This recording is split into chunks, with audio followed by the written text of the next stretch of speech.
Here's the ugly truth. The U.S. government didn't just argue with the Black Power movement, they tried to bury it, not with dirt, but with steel bars.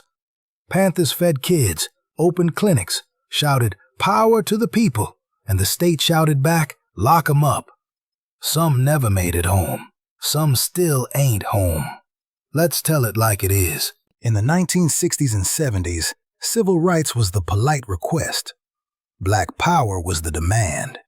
It meant self-determination, racial pride, and economic strength. Panthers in Oakland said, "We gon' run our own block, feed our own kids, guard our own streets, teach our own history." That scared America more than the mafia, more than the Klan. Why? 'Cause empowered black folks don't need a savior.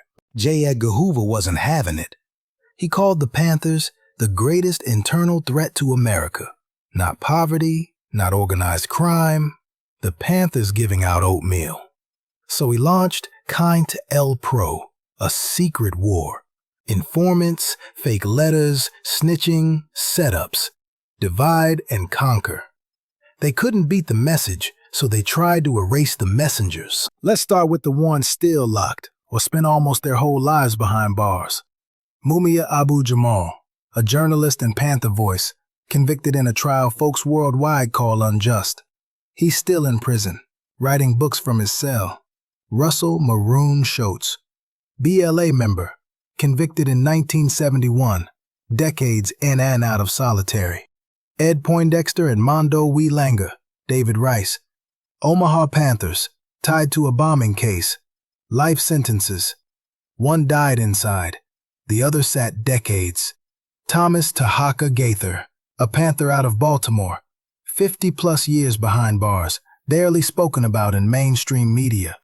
These names don't trend on Twitter, but they still breathing in prison cells right now. That's state power at work. Now the ones who ain't locked today, but paid the price. Assata Shakur, convicted of killing a trooper, escaped prison, fled to Cuba. She became an icon of resistance. Sundiata Acoli, Panther, convicted with Assata. After 49 years, he was finally released in 2022. Geronimo Pratt served 27 years for a murder he didn't commit, cleared in the 1990s. Mutulu Shakur, stepfather of Tupac, locked 36 years.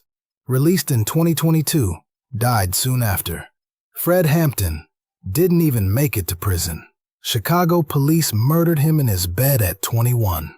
So whether dead, exiled, or released, the state did its job: weaken the movement, scatter the leaders, and make sure the next generation ain't got no blueprint. See, prison wasn't just punishment, it was strategy. Lock up the leadership, the programs collapse. Families got wrecked, kids grew up without parents, whole communities lost their strongest voices. Some brothers spent longer locked up than they ever lived free. That's not justice, that's suppression. But here's the twist. Even cages couldn't kill the message. Every time you see a free breakfast program at a school, that's Panther legacy. Every clinic in a poor hood, that's Panther legacy. Every young person learning our real history instead of waiting on the textbook, that's Black Power, still alive. They tried to silence them, but silence don't stop seeds. And the seeds they planted, they still sprouting. So remember the names: Mumia, Shoatz, Poindexter, Langa, Tahaka, Assata, Sundiata, Pratt, Hampton, Mutulu. Remember the fight, 'cause the struggle for freedom didn't end at the prison gate. It's still out here, waiting on us to carry it forward.